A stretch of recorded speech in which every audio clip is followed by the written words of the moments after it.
Hello humans, Mr. Bell here with drawing exercise number 9. So just like always, please put that number 9 in the upper right hand corner.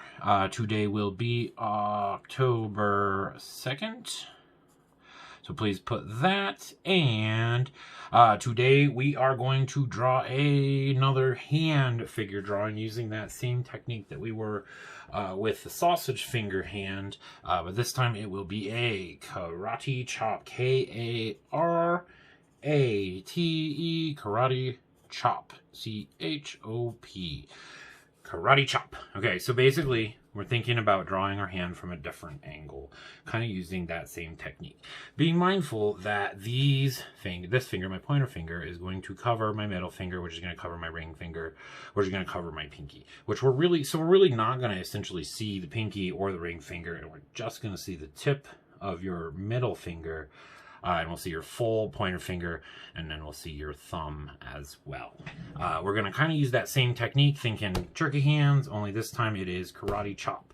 So get your hand, take a note of it, maybe add a little bit of an angle to your fingers. You can have it perfectly straight if you want, but place it on your paper just like we did, and trace your hand all a turkey style. Just remember to kind of angle your pencil so it can fit under your finger, so you get more accurate width of it and don't have that big fat hand. So I'm going to start right here.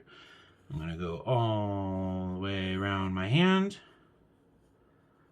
Being mindful to not push my hand too far once it gets past my pinky. It's really tempting to just kind of go in, but you want to try to follow all of your fingers. You're going to follow your ring finger, and then your middle finger, and then around. So I'm going to do that, trying my best to be as accurate with the width as I can. Not going to be perfect, and that's okay. Remember, this is practice, not real. So I look at it now, and I notice that, you know what, that looks way too skinny to be my finger, and I think I messed up on that side, so I'm going to erase it. I'm going to start it on over, put my hand back, place it right where it was, kind of. Try to do that trace again. I think this one's going to work a lot better. Much better. So remember, this is just kind of a guide to show you where you're going to draw these sausages. You're going to make the actual shape of this as we go. So starting with the top, and then we're going to work down from what we can see. So I'm going to start with my thumb, which is on top. So move it over a little bit, and then I'm going to use it as a gauge. So like this, the meat of my palm right here is right here. And then it kind of goes into this crux right here, which is my thumb. So this appears to be my palm right now, but it's actually going to be my thumb. My thumb comes right about to there. So I'm going to put a little dot where that would be. And now I'm going to start making my sausages. So right here is going to be the first sausage I'm going to draw. The sausage of the tip of my thumb. Remember that football shape, kind of like an egg / football / teardrop kind of shape. So I like that one. And now I'm going to draw this part of my thumb here and represent it with an oval shape. Remembering that that proportion is still there. This part of my thumb is about the exact same width, or length, I'm sorry, as this part of my thumb. It's tempting to draw this part as more like flat and kind of goes out, but that will disguise this shape of my hand right here.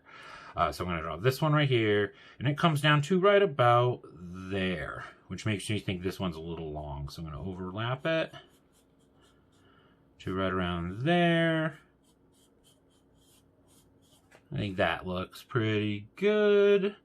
Then I'm going to go ahead and I'm going to put the sausages of my fingers to first, which is going to start right around there. Noticing that when you have your thumb like this, your knuckle of your thumb, due to the proportions of the human body, is actually pretty much exactly the same as your first knuckle on your pointer finger.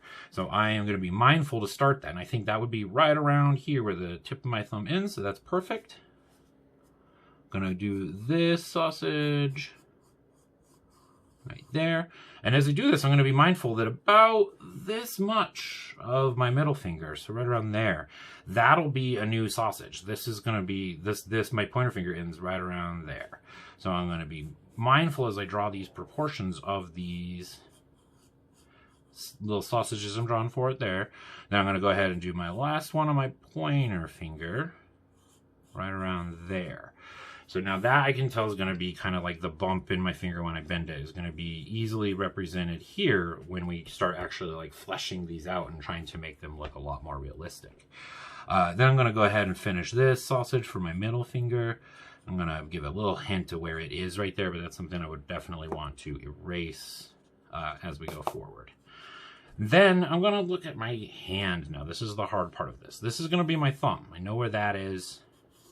But the thumb goes over parts of my hand, and I want to be mindful of that when I'm drawing this. Because this crack in my thumb is going to be really important to making this look realistic. So I'm going to sketch that out just so we can see where it's going to be. And then I'm going to draw this oval of my hand, because I feel like there's a shape right in here. Noticing that that shape kind of goes over where my thumb is. So I'm going to include that. I'm going to draw this oval over it. Because really, sausage fingers, when you're thinking about doing proportions and drawing bodies using this technique, you want to start getting away from the idea that they just touch and connect like they do in the fingers, because there's going to be layers to these. So I'm going to draw this shape right here, and I'm going to draw over my thumb when I do it.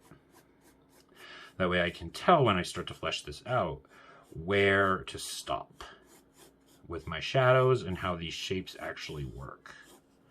So this shape goes almost all the way over those hands, and that's kind of a good thing, because that'll, again, this will be where I start to flesh out that actual thumb, and like I can start adding the details like the thumbnail and stuff like that. Then I'm going to continue my wrist. I think my wrist looks kind of skinny for how thick my wrist actually is, so I'm going to flesh that out as I draw my oval right here. Ba-bam, ba-bam.